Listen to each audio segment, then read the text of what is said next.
Everyone in my town knew someone who disappeared in those woods. Some never came back, others were found frozen, their faces twisted in horror. I thought it was just superstition, until the night I ran from my abusive husband and stepped into the forest. What I saw out there are the rats, the blood, the house that wasn't supposed to exist. It nearly killed me. And I swear to you, something followed me back. My name is Taylor. I grew up with just my father after my mother died when I was still a child. Life was never easy for us. My dad worked odd jobs just to put food on the table, but no matter how hard he tried, it was never enough. I watched him grow older and weaker under the weight of poverty. So, when he told me that I was going to marry the son of a wealthy pilot, I thought things were finally turning around. I imagined comfort, peace, and maybe even love. I thought my suffering was over. At first, it seemed like I was right. My husband was handsome, polite, and charming. He smiled easily, opened doors for me, and even promised me the kind of love I had always dreamed of. People around me praised my luck, and I believed I was the happiest bride alive. But my happiness didn't last long. Not even a month into the marriage, I started to see the cracks in his perfect mask. His mood would change without warning. A little thing, something as simple as me forgetting to iron his shirt properly, could trigger a storm. The first time he slapped me, I froze in shock. He said I made him lose his temper and that I should learn how to be a better wife. Then, just minutes later, he hugged me, kissed my forehead, and whispered that he only did it because he loved me. That was the beginning of the gaslighting. I found myself apologizing to him for his violence.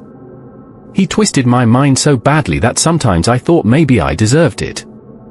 Maybe I really wasn't good enough. One night, I cooked stew and mistakenly added too much pepper. He sat at the table, took one spoonful, and spat it out with disgust. Before I could explain, he shoved the plate aside and struck me so hard my ears rang. I begged him to understand it was a mistake, but he shouted that I was trying to poison him. Poison him. That word cut me deeply. Another time, I came home late from visiting a friend. He was waiting for me at the door, eyes blazing. He dragged me inside and accused me of trying to make him look like a fool in front of the neighbors. He locked me inside the house for days afterward, taking my phone away so I couldn't talk to anyone. He told me this was for my own good, that I needed to learn discipline. The bruises piled up. My voice became smaller. And my father noticed. One day, I couldn't hide it anymore. The cut on my lip and the swelling on my cheek told the truth. My father sat me down and asked, "Taylor, what's going on?" I broke down. I told him everything. I told him how my husband treated me like dirt, how I feared for my life. I begged my father to take me away. I thought, surely, he would protect me. But his reaction crushed me. Instead of helping me, my father dragged me back to my husband's house. I watched, numb, as my father bowed his head and apologized to my husband. "I'm sorry for my daughter's behavior," he said. "I'll make sure she behaves better." Wait, what?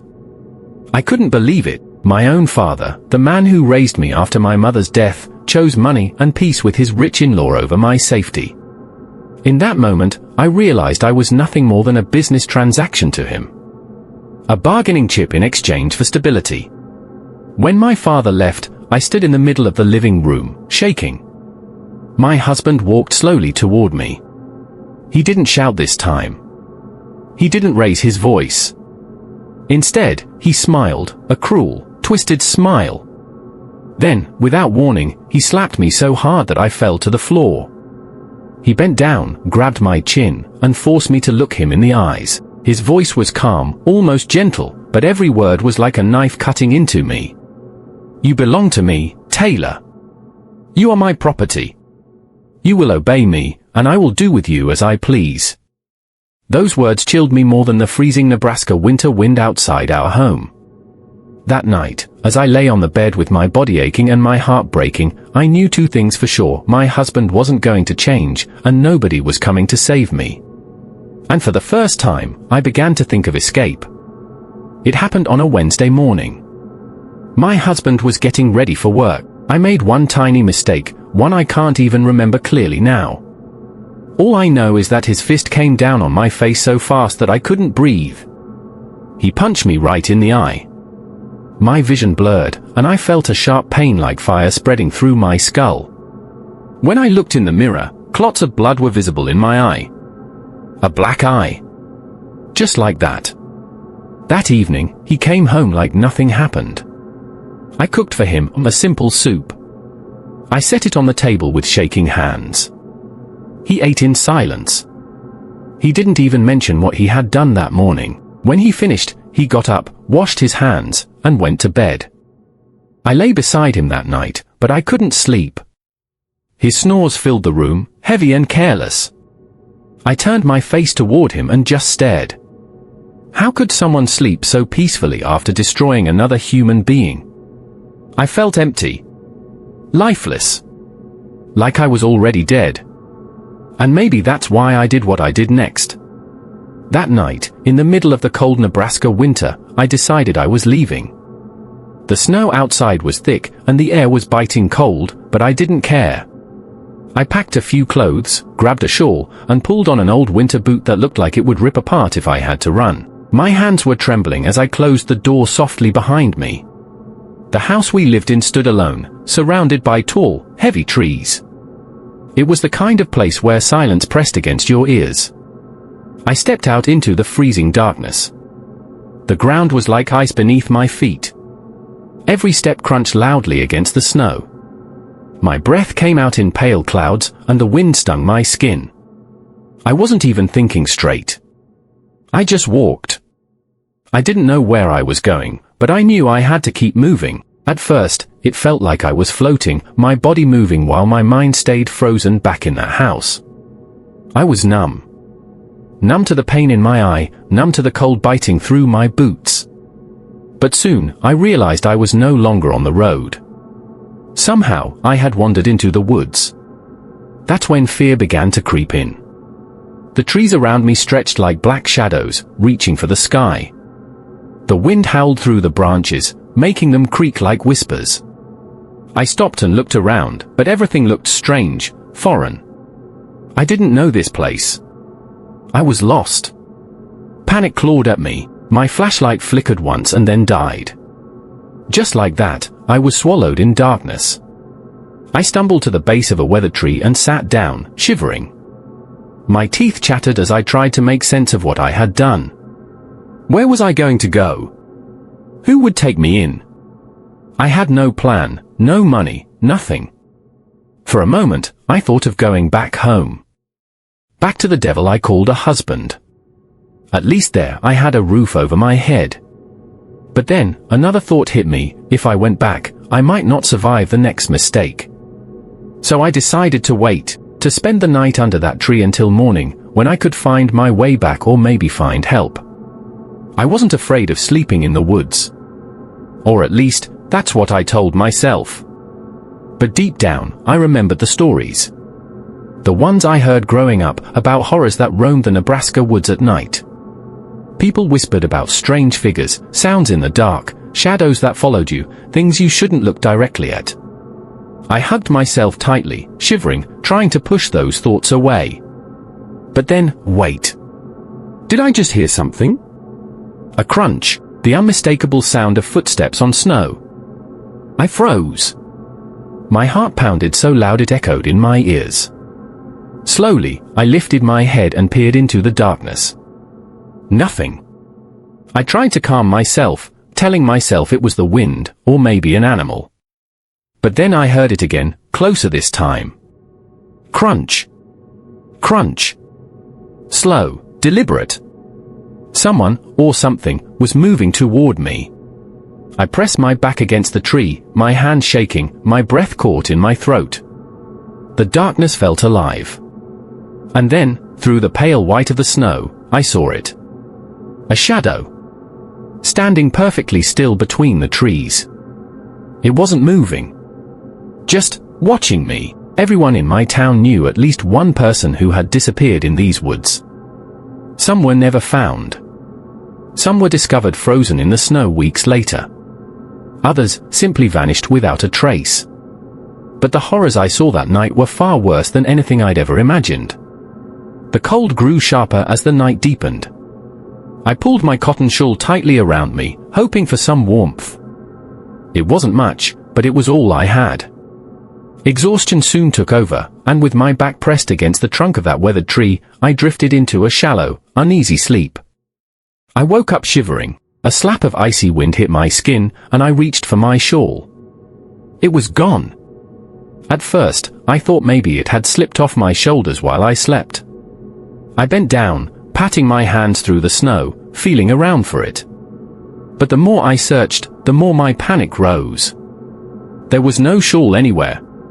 Still on my knees, I kept feeling around, hoping the darkness was playing tricks on me. Then my fingers brushed against something else. Something small, coarse, and furry. I froze. It felt like the fur of an animal, but wrong. The body was thin, lacking any substance, and the fur was matted with something hard and lumpy. My first thought was that it was a dried-up rodent, half-eaten by vultures or foxes.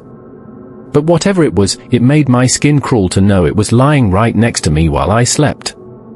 I pulled my hand back quickly and wrapped my arms around my knees, pressing myself tighter against the tree. The night stretched on painfully slow, and the cold seeped into my bones. I had never felt cold like that before. But the worst part wasn't the cold. It was the sound. Sharp movements in the snow. Crunching, scratching. Too quick, too sharp to be human. Every time the wind died down, I could hear it, something moving close to me. Watching me. My heart pounded as I forced myself to look around in the dark. My eyes adjusted slowly, and then I saw them. Rats. Dozens of them. Surrounding me in a wide circle, their beady eyes staring. At first, I thought they were alive. But when I looked closer, my blood turned cold. They weren't alive. Their bodies were hollow. Their skin sagged over bone, with patches of fur missing. And their insides, gone. All of them.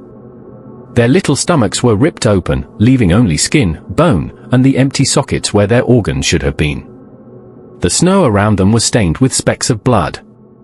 I covered my mouth with my hand to stop a scream. My stomach twisted in disgust. I reached up and touched my swollen eye, feeling the crusted blood there, and in that moment I knew, if I stayed in these woods, I might end up like them. Hollow. Empty, nothing but skin and bone on the snow. I grabbed a stick and poked at one of the rats. Its head rolled slightly, and I saw maggots crawling in and out of its empty eye sockets. I dropped the stick immediately, shaking. I couldn't stop staring at the rats. They looked like a warning. Like a message. I had two choices: die here in the freezing dark, or go back to my husband, the devil I knew. I forced myself to stand, my legs weak and trembling. I started walking back the way I thought I had come, but the woods betrayed me. Every path I took only dragged me deeper into the forest. The trees all looked the same, tall and merciless. My footprints disappeared quickly under fresh snow. I kept moving, my heart racing. And then I saw it. A house. At first, I thought my mind was playing tricks on me. A hallucination from fear and exhaustion. But no. It was real. A small wooden house stood in the middle of the woods, its windows dark, its roof heavy with snow. Smoke curled faintly from the chimney, disappearing into the night sky. I stood frozen, my breath catching in my throat. A house meant people. A house meant warmth. Safety. But then again, why was there a house here, in the middle of nowhere? My instinct screamed at me to turn back, but my frozen body craved heat, light, and shelter. I took a step toward it. Then another. And as I got closer, I realized something that made my heart pound harder. The door was already open. As I walked closer to the little house, I knew I wasn't alone. Footsteps crunched in the snow behind me. Slow, heavy, deliberate. And the sound of breathing, harsh, ragged, carried through the cold night air. My heart stopped. I didn't even dare turn around. My body was frozen, but my mind was screaming. By the time I realized what was happening, it was already too late. I was lost. Lost in these woods with something following me. My thoughts raced back to my husband. Could he still be asleep? Or had he already woken up and realized I was gone? The fear of what he would do to me if I went back was somehow worse than the thought of dying in the woods. At least the cold would kill me quickly. He would take his time. By the second night, my body was failing me. I sat on the ground, ripped off my shoes, and stared at my blistered feet. My toes were swollen, raw, and one had begun to turn black. Frostbite. A slow death was setting in. Desperate, I stumbled toward the house I had seen the night before. Maybe it was my only chance. At the doorstep, I stopped. There, half buried in the snow, was a piece of fabric. I bent down and picked it up with trembling hands. My shawl. I was certain of it. Confused and shivering, I pushed the door. It creaked open slowly, the sound slicing through the silence of the forest. I shouted weakly, "Hello? Is anyone here?" Only echoes answered me. I hesitated before stepping inside, glancing to my left, and froze. Another piece of my shawl hung from something sticking out of the snow. Relief washed over me as I reached for it, but when I yanked it down, a human head came tumbling along with it. It rolled across the snow, leaving a streak of dark, frozen blood in its path. The stench hit me instantly. Decay. The head was rotting, half-eaten, with patches of hair still clinging to the scalp. Its mouth hung open as if it had been screaming when death took it. I screamed and threw the shawl to the ground. Panic took over, and I bolted straight into the house. In my rush, my already torn shoes split apart, leaving me barefoot. Snow cut into my skin as I stumbled through the doorway and collapsed onto the floor. My whole body throbbed with pain. My skin was raw with bruises and scratches. I rolled on the ground, gasping, before finally dragging myself toward the fire burning in the hearth. Heat. Sweet, saving heat. But the relief didn't last long. At first, I thought the sounds were in my head, the crackling of the fire, the thumping of my heart, the whisper of the wind. But then they grew louder. Sharper. All around me. Something was in the house. I searched frantically, my eyes darting to every shadow. Nothing. Then the sound came again. Heavy. Slow. And before I could move, something stepped out of the darkness. A creature. The room was dim, but its silhouette filled my vision. Its body was twisted, hunched. Its hands weren't hands at all, they ended in sharp, black talons that scraped the wooden floor as it moved. I hid behind the door, forcing myself into the shadows, praying it couldn't see me. But I saw it clearly. It was carrying something. A body. With a sickening thud, it threw the rotting corpse onto the ground. The body landed inches away from me. The smell of decay slammed into me, gagging me. Maggots crawled out of its open mouth. I pressed my filthy hands against my lips, trying not to scream. The creature's head snapped toward me. Its eyes locked onto mine. Piercing. Unblinking.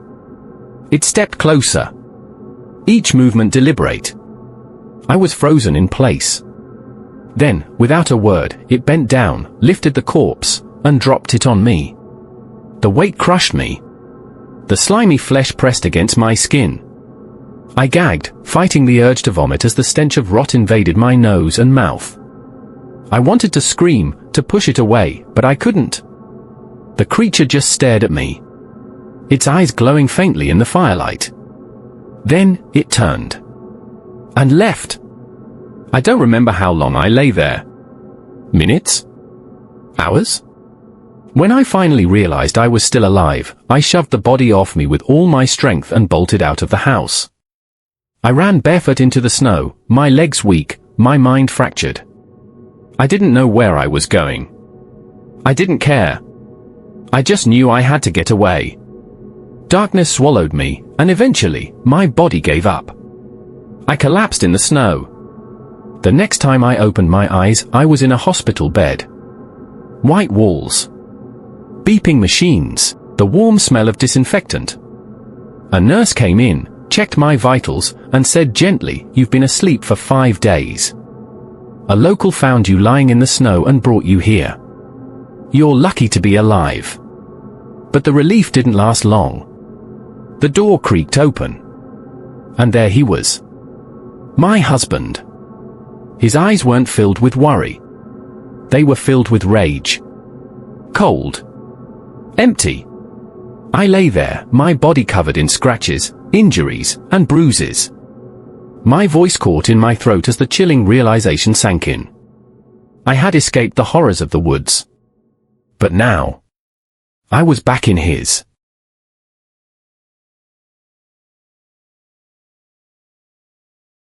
Taylor was taken home by her husband, where she spent the rest of her days in fear. Neighbors described her as a shadow of herself, always flinching, barely speaking, and often staring blankly into space. Medical reports later confirmed that she was suffering from severe post-traumatic stress disorder with psychotic features, a condition triggered by years of domestic abuse and the terrifying ordeal she endured in the woods that winter night. Her husband, instead of providing care, had her committed to a psychiatric asylum.